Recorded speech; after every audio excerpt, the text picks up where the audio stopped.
अंतर्राष्ट्रीय क्रिकेट में कदम।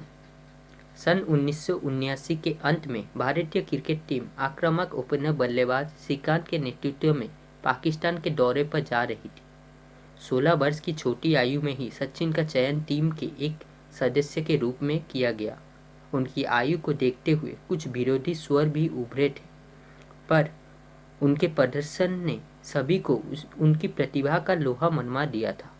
सर्वप्रथम पाकिस्तान में उन्होंने एक प्रदर्शनी मैच में वहां के महान लेग स्पिनर अब्दुल कादिर के एक ओवर में 22 रन बनाने का करिश्मा दिखाया।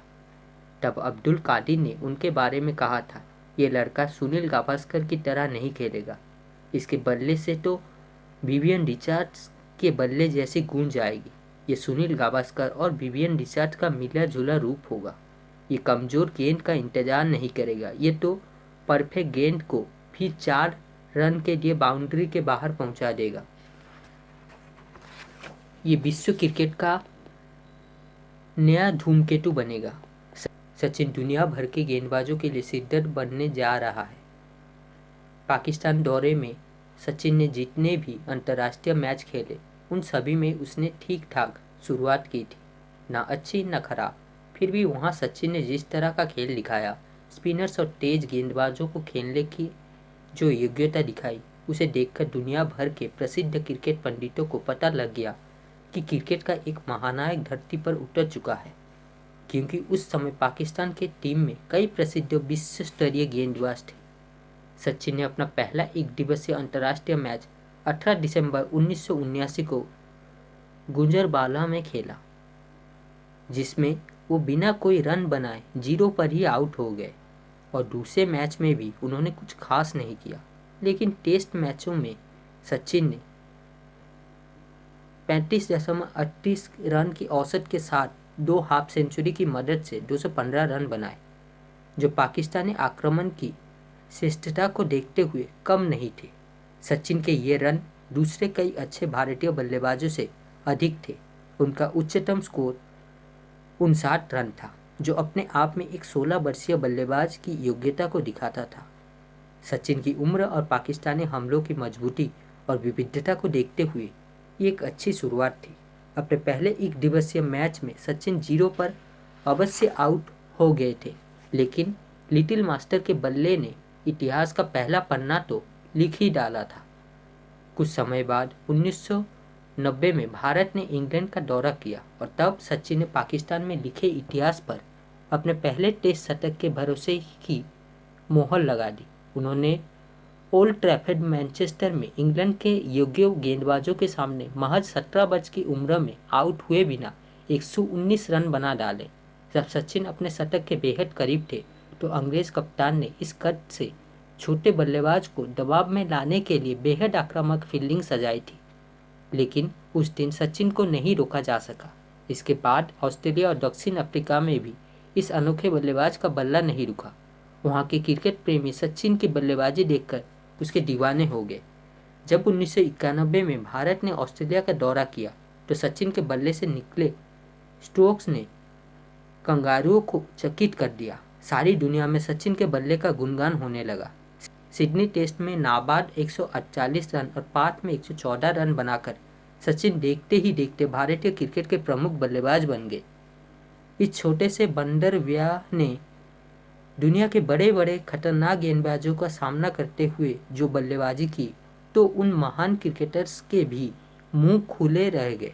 जो भारत के किसी भी बल्लेबाज की उसकी अपनी योग्यता के अनुसार प्रशंसा करने में कंजूसी बरतते थे, सचिन के बल्ले ने भी सभी को उसकी तारीफ करने पर मजबूर कर दिया।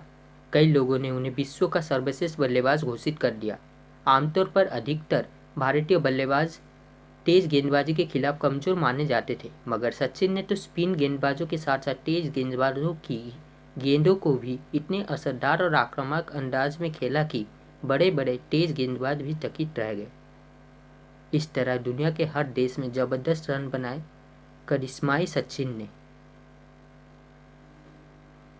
ये खास बात है कि उस समय तक सचिन की आयु बहुत कम थी। इसके बावजूद खौफनाक तेज गेंदबाजों को सचिन ने जिस कुशलता से बाउंड्री के बाहर भेजा, उसे देखकर क्रिकेट के महारथी भी सर ढूंढने को मजबूर हो गए।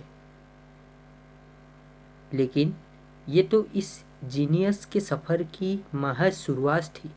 कोई नहीं जानता था कि छोटा सा बल्लेबाज अपनी बल्लेबाजी से क्रिकेट के इतिहास को ही बदल देगा और एक नया इतिहास सुनहरे अक्षरों में लिखेगा, जिसे बदल पाना विश्व के किसी भी क्रिकेटर के लिए आसान ना होगा।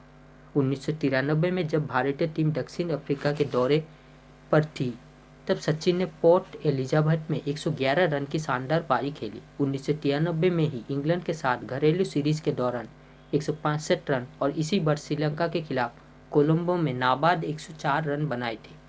सचिन के बल्ले की धूम मची थी और जिसके संगीत की लय पर भारतीय क्रिकेट प्रेमी ही नहीं बल्कि सारा विश्व ही थिरक रहा था। हालांकि टेस्ट क्रिकेट में सचिन स्वयं को लगातार महारथी साबित करते जा रहे थे, लेकिन एक दिवसीय क्रिकेट में शतक तक भी नहीं पहुंच पा रहे थे। मैदान में रन तो वो खूब बनाते थे और आक्रामक शैली में शानदार तरीके से खेलते थे, लेकिन शतक के पहले ही आउट हो जाते।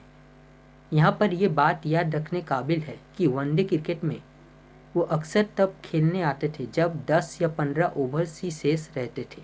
तमाम क्रिकेट विशेषज्ञों ने यहाँ तक कह डाला कि सचिन ने वनडे क्रिकेट में लंबी पारी खेलने की योग्य एकाग्रता ही नहीं है। जो लोग सचिन की प्रतिभा और कामयाबी को स्वीकार नहीं कर पाए थे, उनका सबसे पहले तर्क सचिन के विरोध में यही होता था। फिर भी वनडे क्रिकेट में अपनी छोटी पारियों में सचिन जितनी देर विकेट पर रहते, उतनी देर क्रिकेट प्रेमी तो क्या, उनके विरोधी भी सचिन के बल्ले का बहाव देखकर दंग रह जाते थे।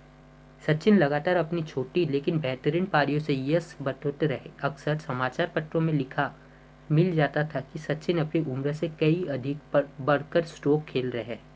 इतना सब होने के बावजूद वनडे क्रिकेट में सचिन तेंदुलकर 70-75 मैच के बाद भी शतक बनाने में सफल नहीं हुए। इसी बीच 7 मई 1992 को न्यूजीलैंड में जिम्बाब्वे के विरुद्ध हैमिल्टन में अपनी 81 रन की पारी के दौरान वो एक दिवसीय क्रिकेट में अपने 1000 रन पूर्ण कर चुके थे, लेकिन सारी दुनिया सुर में सुर मिलाकर कह रही थी कि शतक बनाना सचिन के बस में नहीं है।